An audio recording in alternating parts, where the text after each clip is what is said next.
Hello everyone.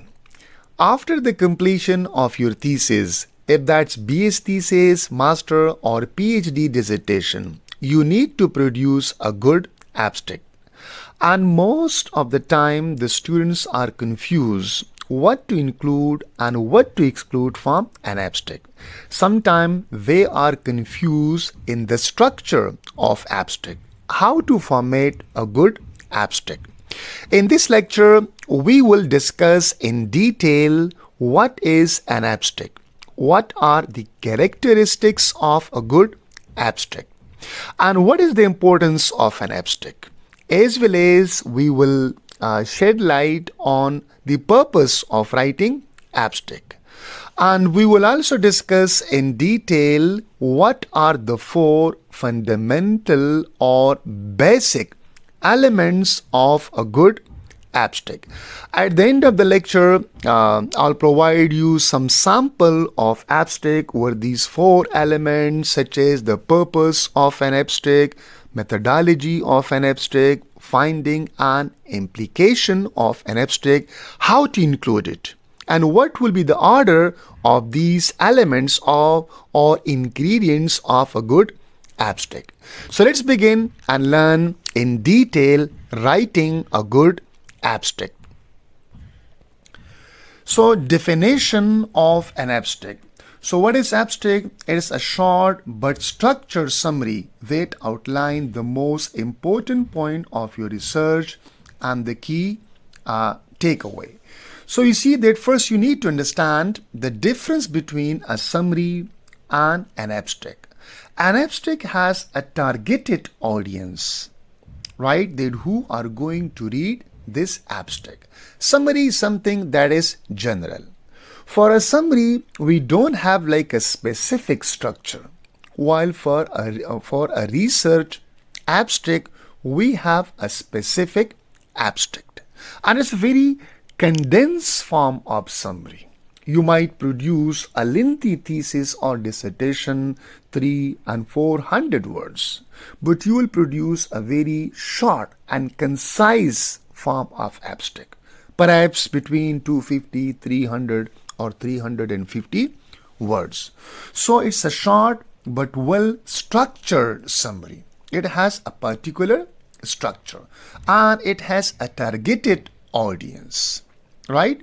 That for who you're going to produce this abstract or who are going to read your thesis and abstract.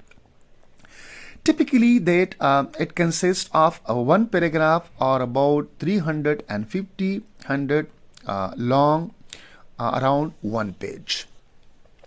It depends on the policy of university. Some university might ask you that you can produce an abstract 2 or 3 pages, more than one paragraph.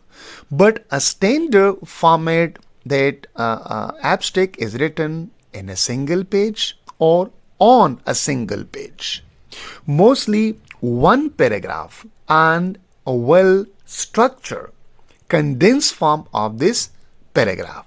Some universities I told that they might ask you to produce an abstract between 250 and 300 words or 300 to 500 words. While some universities might ask you to produce an abstract that goes on 2 or 3 pages. But a standard one that it is written on a single page, single paragraph, not 2 paragraph. So length may vary between university according to university policy, but a universal and a standard format will be 1 paragraph, 1 page, and between 300 to 500 words. Now, what is the purpose of an abstract? Why do we write abstract? It's a question, right? So generally that an abstract is written to tell your reader, right, that whether they should read the entire thesis or not. This is the question. Sometime, okay, that your reader, they read your abstract. But you see that the thesis or from the abstract they know that the whole thesis or the whole document is not of their use. So they will skip it away. And other times when somebody reads your abstract, they will find it very interesting and they will find it's very useful and beneficial for their study too. So the purpose of writing an abstract to tell your reader, okay, that why did you produce this thesis? What is the purpose of writing thesis? What was your methodology? What were your findings? And what was the implication of this research project? So two main purposes of writing an abstract are there. First, to inform potential reader of the main idea of your research without requiring them to read the entire document.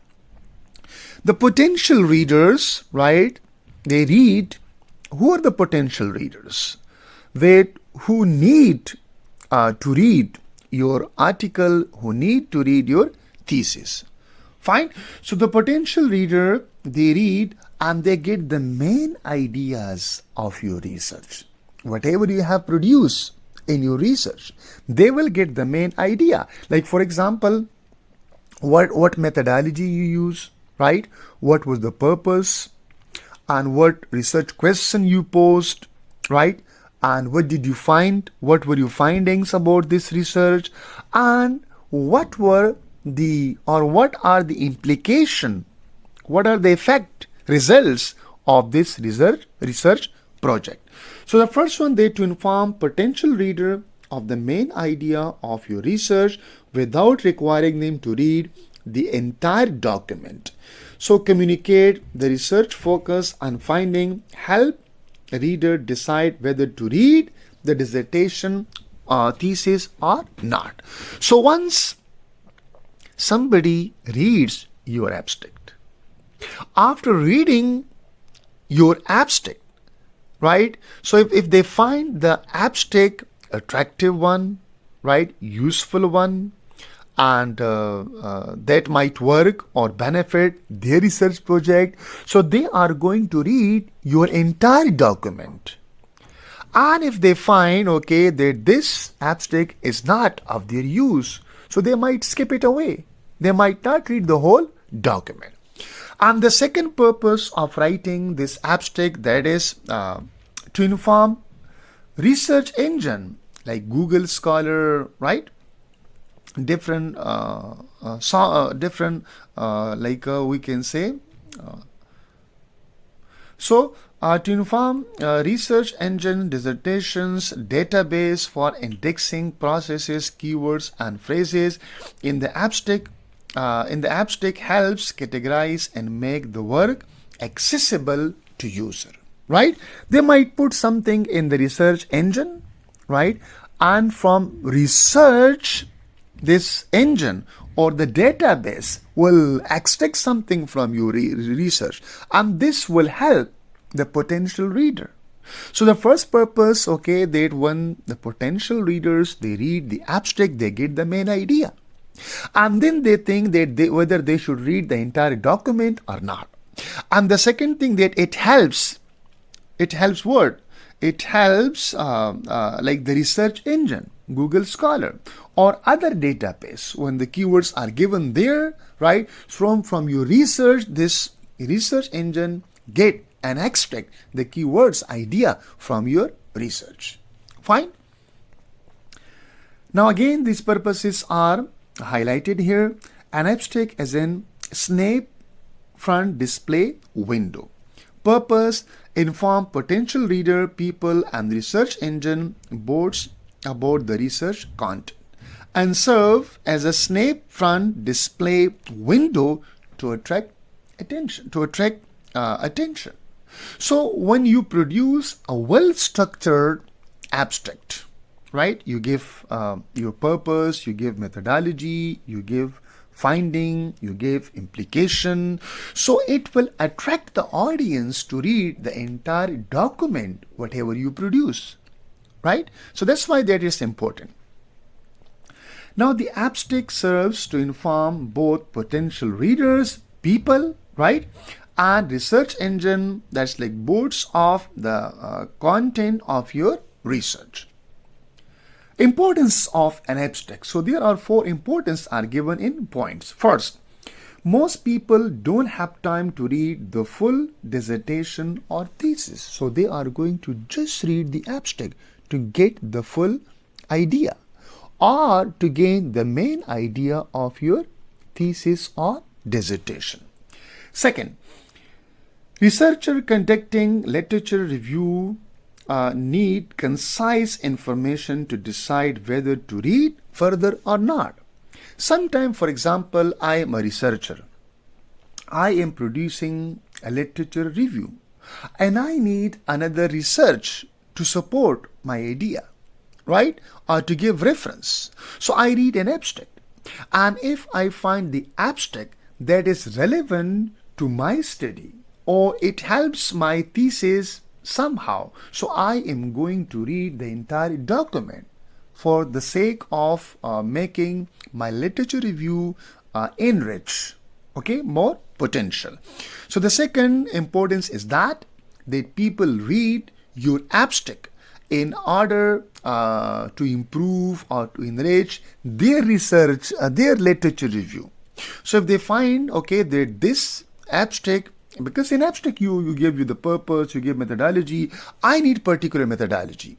And when I read an abstract and I find, okay, that this methodology also works for me, I'm going to read the entire document. And if doesn't, I'll skip it away.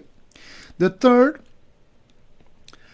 an abstract provides a TLRD version of your work essential for time-poor reader.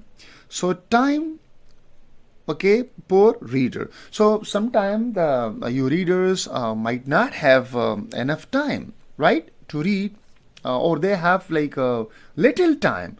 So in little time they are going to read what? Your abstract. See here that an abstract provides a TLRD version of your work, right? Now essential for time poor reader who don't have time. So they read because it's a snapshot or snap window. So a well-crafted abstract can sell your research to potential reader. If you produce a good abstract, so you are going to sell your research to who?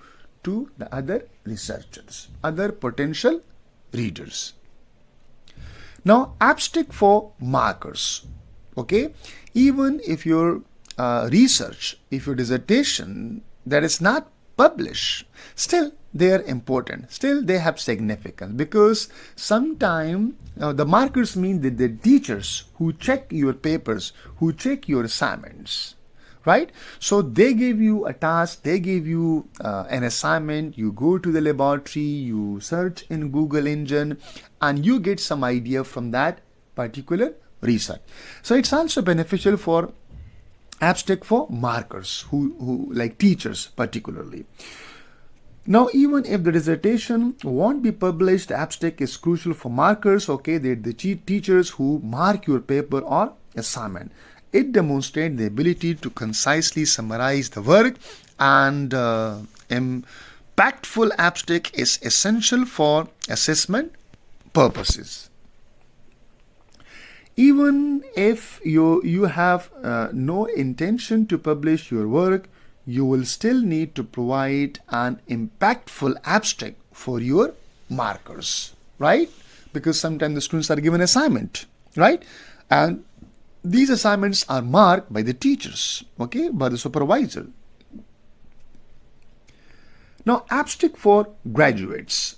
For graduate, abstract highlights the most significant professional accomplishment, and potential employers are likely to only read the abstract to understand the expertise. And a strong abstract can effectively communicate the unique value of research. Abstract as the book blurb. Think of the abstract as the blurb on the back cover of a book. When you pick a book, so on the back cover of a book you see a text, right? And that text provides essential information, that what is in this book, what is the main idea of the book, what are the main characters, okay? So important main ideas are given at the back side of the book. So this abstract also serves what? Like the blurb on the book, on the back. So you see, the reader will judge the book, dissertation, thesis by its cover. They read the cover because this information is given on the back of the cover, while abstract it is placed at the beginning. Remember that abstract it is written at the end, but it is placed in the beginning page before table of contents. Now this slide is very, very important, right? Because here you will know that what are the four elements or what are the four essential aspects of a good abstract. If you remember and you follow these four aspects of a good abstract, so you will be able to produce abstract anywhere for any kind of level, BS level, master level or PhD level. So the abstract should include four essential aspects of the research. First, the purpose. You must mention what is the purpose of this research. Second, what methodology you use to answer your research question. Third, what did you find about this research? What were your results? What were your findings? Right? What was your conclusion? And then implication. Right? That what is the importance of these findings? Right? What are the effects of these findings? So your purpose, it leads to methodology, and methodology leads to finding, and finding leads to implication. So we will discuss each section in detail on coming slide. But remember that you have to follow this order. You can't first write methodology and then finding and then application and then purpose. No. First, you have to place the purpose of your research in abstract. Second, the methodology you use to answer research question. Third, the finding of your research, results or conclusion. And the fourth, what are the implications of your finding? If you conducted a research, so what? What is the benefit? What are the effects? How these findings are important? So we will discuss each aspect in detail on coming slides. Now the first one, describe the purpose and value of your research. So the first part of an abstract is what? Describe the purpose and value, the importance of your research, the significance of your research. So what to include in the first part? Explain what the research set out to discover and why it is important. You have to mention, okay, that this study aims or this study investigated or this study examined or the purpose of this study was that and why. The second thing is that why it is important that you conducted this study. And then clearly state research aims and questions, importance of these aims and question.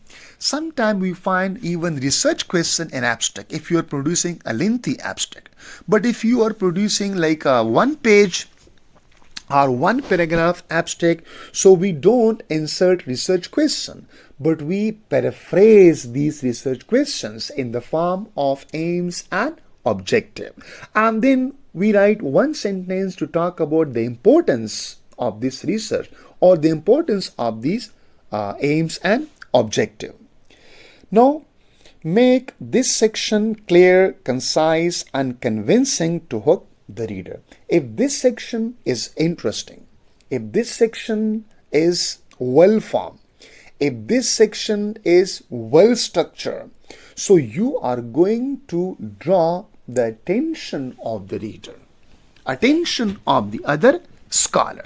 So this is very, very important. I'll give you sample example of this also on coming slide. Now, the second part of a good abstract. Briefly outline your studies methodology. After the purpose, the aims and objective, and the significance of your research question or research, you are going to write methodology. That how did you answer those questions? How did you address those research questions? How did you analyze the data, right, that you collected for research? So briefly outline your studies methodology. This is the second part of your abstract. In this part of your abstract, you need to convey, briefly explain that how you went about answering your research questions, your methodology. So what to include in this part? What research design and methodology you adopted in your research. You have to include what? What research design? What was your research design? Whether it was qualitative, it was quantitative, it was a mixed research, or did you use like a questionnaire? Did you use like interviews, right? And methodology you adopted in your research. The whole process of you answering these questions. So you have to briefly mention here your research methodology. If you have chosen any theoretical framework, you can also include in your this research methodology. Now, what to include in this section? Question to address in this section. Did you take a qualitative or quantitative approach? So you can write in the research methodology that this study adopted a qualitative or a quantitative or a mixed approach. And who or what did your sample consist of? It might be qualitative or it might be quantitative. You have to mention your population, and out of population, that what were the samples that you analyze. So this is also like in your research design and methodology. And then how did you collect your data? You collected your data through questionnaire. Did you collect your data through interviews, recording, observation, right? How did you collect your data? Okay, was that like the source of collection of data was primary or secondary? You can also write this. And how did you analyze your data? First thing, whether your research was qualitative, quantitative, what would the sample consist of, right, that you analyze. The sample can be, you have population, and then in population you choose a few schools or colleges, right, the students, or you like selected some words, some passages, right, some paragraph. So these are your samples actually. And then that how did you collect your data? Okay, did you collect your data through questionnaire, through interview, recording, observation, right? Or what was the method of collecting your data? And then how did you analyze your data? What approach you use in the process of the analysis that once you collect your data? So this is okay. These you have to include your research methodology section in abstract. Simply put, this section needs to address how of your research, that how you conducted your research. It doesn't need to be lengthy. This is just summary after all. And it should clearly address the 4 questions above. So your research methodology in abstract section address these 4 questions. Did you take qualitative, quantitative, and who or what did your sample consist of? It can be what or it can be who, people or things. And how did you collect your data? Okay, sources of data collection. And how did you analyze your data? Right? Did you use some kind of software? Did you use some kind of methodology, some approach given by some scholars? Now, the third section of your abstract writing, that is present your key findings. Next, you need to briefly highlight the key findings your research likely produce, a wealth of data and finding. So there may be a temptation to ramble here. However, this section is just after the key finding. In other words, the answer to the original question that you set out to address. You set out some research question, you answer those questions through methodology, and now what did you find, okay, about those questions? You have to mention in your finding, your result section, your concluding section. Again, brevity and clarity are important here.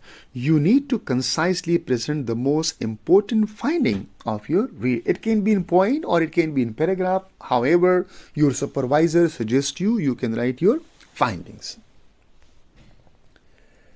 Now, the last and the fourth aspect of your abstract, that is describe the implication of your research. What is implication? You conducted, okay, you mentioned the purpose, you mentioned methodology, you draw some finding, you conducted a research.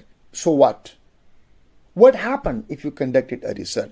Here you have to answer, what are the implications, the importance of your finding of your research? So purpose of the implication section, this implication section highlights so what of your research.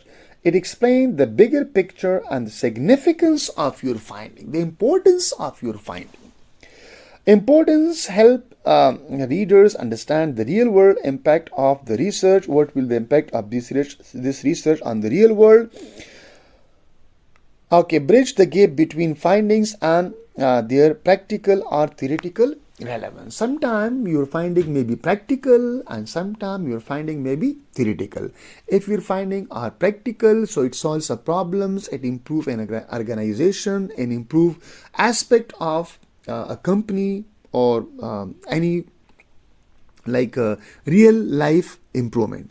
Or if it is theoretical, so that is for the sake of knowledge, okay, previously something was existed, okay, so you take it one step further ahead. Fine. Now, key question to address in your implication. Key area of impact.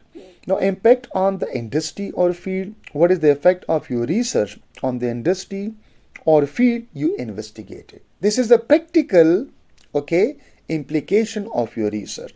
And how does it influence the real world? Whether will this research improve, right? Like the employee ratio, the productivity ratio of a company or not, right? How it will be beneficial in the real world. Impact on existing knowledge. Does your research support or challenge the existing body of knowledge? That is theoretical aspect of your implication. Does it provide new perspective or confirm previous finding? Does your finding confirm the previous one or the previous aspect of a character of a novel or what existed in this study or not? You challenge, you change it, right? Or you give a new perspective of an old study, right? Like for example, many people might conducted a research the reasons of the procrastination of Hamlet character in Hamlet. So whether you agree with someone, he or she said that he was procrastinated due to the following reason, or you give a new perspective of the procrastination of Hamlet character. This is okay for the sake of knowledge, and this is the theoretical aspect of your implication. Now, implication for future research direction. What could your finding mean for future research on the topic, and do they open new avenue for exploration or not? Highlights any implication, limitation that future researcher might address. So this will all come in your implication in results and effect of your finding. Closing guidance. Final reminder include these implications. Ensure your abstract is well rounded, real world impact, contribution to knowledge, and guidance for future research. If you include these 4 essential ingredients in your dissertation abstract, you will be headed in a good direction. If you follow these 4 elements: purpose, methodology, findings, and implications. Now I'll give you the sample of a good abstract by highlighting these 4 elements. So the purpose of the implication section is to highlight so what of your research, in other words, to highlight its values, right? Now here I'll provide some example of dissertation thesis abstract. Here is an example of an abstract from a master thesis with the purpose, method, finding, and implication, color coded. So I'll discuss and I'll highlight these four sections of a good abstract like purpose, method, finding, and implication. Let's see and discuss. Abstract, that is on the research discourse analysis. Somebody conducted research on discourse analysis, so we will see the abstract and we will discuss the scholar area that. Okay, so the first one, this study examines the use of conversational implicature in political debate, focusing on how candidates employ indirect language to persuade audience while maintaining plausible deniability. The research draws on Greece cooperative principle to analyze the strategic violation of conversational maxim. So you see that this is the first part of your abstract, this in red color, right? And in this part of an abstract, the researcher tells us the aims and objective of the research. What is the topic, right? We know. And what is the aim? What is the purpose? So these all things are highlighted in the first part of this abstract. As I told, this is the purpose in detail. And in the purpose, I told that in the purpose you have to include that what the research set out to discover. What? That is the topic. And why it is important. Why this is important. And clearly state research aims and questions. If not question, but aims. What is the aim? So you can see in this abstract, the aim is also given and what the research. So this study examines the use of conversational implicature. This is okay what the researcher was doing. He was doing what? To examine conversational implicature in political debate, focusing on how candidates employ indirect language to persuade audience while maintaining plausible deniability. This research draws, so this is now the purpose, right? This research draws on Greece cooperative principle to analyze the strategic violation of conversational maxim. So why this research was conducting, focusing on how candidates employ indirect language to persuade audience while maintaining plausible deniability. So this is okay, the purpose of conducting this research. And then we have the second part, as we mentioned here, that is method or methodology. How did you answer your research question? So a qualitative analysis was conducted on transcripts of 5 televised political debate from the 2024 US presidential campaign. So there was some televised transcripts, right? Somebody delivers speech or there's a debate and you get the transcript of that. So how many? 5 televised political debate were there and you gain the transcript of those debates. And that was from the 2024 US presidential campaign. The study employed discourse analysis. This is not the method that how did you conduct. So actually this is your sampling. Okay, as we mentioned that in your research methodology you have to mention whether you're conducting qualitative, quantitative. So this is qualitative. And then talk about your like sample. So here we have sample, that how did you collect your data or your sampling there. That was 5 televised political debate, transcript of those 5 political debate. And then you did what? The study employed a discourse analysis technique to identify and categorize the instances of implicature, and supported by example from both candidate responses and audience reaction. This is how you did it. You analyze data, okay, by doing what? Discourse analysis. The study employed discourse. This is technique of discourse analysis, right? Now, in this part, the purple color that is shaded, it highlights and focuses on the finding of your research. The analysis reveals, when you find the word reveals, so it means, okay, that you're talking about the results, the finding and conclusion. That violation of the maxim of relevance, relation and the maxim of quantity are most prevalent and political debate. For example, candidates frequently deflect question by introducing tendential issues and violating relation. So that was a kind of tangential issues violating relation or provide vague responses to avoid commitment violating quantity. So this is actually that what we call that violating principles. So these strategies effectively shape the audience interpretation while allowing candidates to remain non-committal. And the fourth and the last one, that is the implication. Okay, the importance of your finding.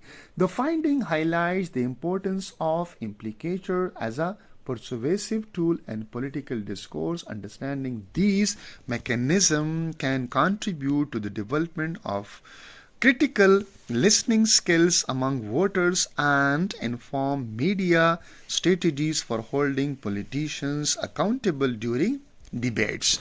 You can see four sections of abstract: aims and objective, what is the topic, what are the aims and objective, and then significance, and then we have methodology, then we have finding, and then we have implications. Fine. Next sample, that is from English novel. So this study explores the theme of existential alienations in Albert Camus' The Stranger, focusing on how the protagonist's emotional detachment reflect the broader existentialist philosophies. The analysis examines the interplay between the character, that is Mosol's internal monologue, and the external societal expectations imposed upon him. You can see what the topic and the aims and objective. Then we have methodology. A close reading approach was applied. It's one of the method in qualitative study. Analyzing key passages from the novel, key passage, that is your sample. Identify textual evidence of existential alienation. The study draws on theoretical philosophical background.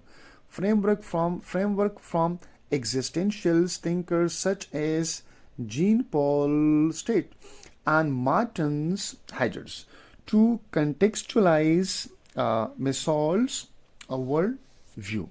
And then we have finding. The study find that Mosol's alienation is underscored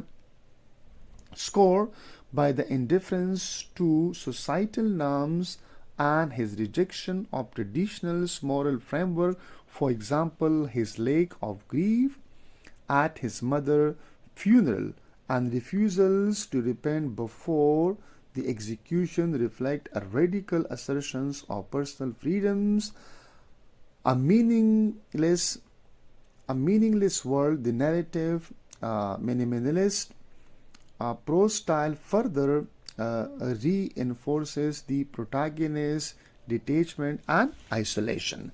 And finally, then we have the implication, the importance of finding. The analysis underscores how the strangers serve as a literary embodiments of existential ideas. Finding also suggests that alienations in Camus' work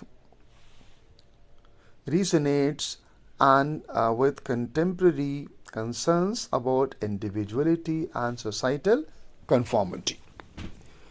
We have another example, that is from linguistics. This study investigates the pragmatic functions of hedging in academic discourse, focusing on how hedges are used to express politeness, uncertainty, and epistemic stance in English research article across discipline. And then we have methodology, we have finding, and we have implication. You read, take a screenshot and read this in detail. And then we have another example also from literature. This study examines the role of intertextuality in postmodern novel, focusing on how authors use literary references to construct meaning and challenge traditional narrative form. The analysis specifically investigate works by Thomas. So you can also take a screenshot and read this in detail. This green color, the purpose, this black one, that is methodology, this maroon color, these are the findings, and finally we have a blue color. It highlights the implication of this research. So thank you so much. If you follow these 4 aspects or 4 parts of abstract, so you can produce a very good and well structured abstract. Please, if you have any question related to this lecture, this topic, you can please insert your question in comment section. I'll answer. Thank you so much.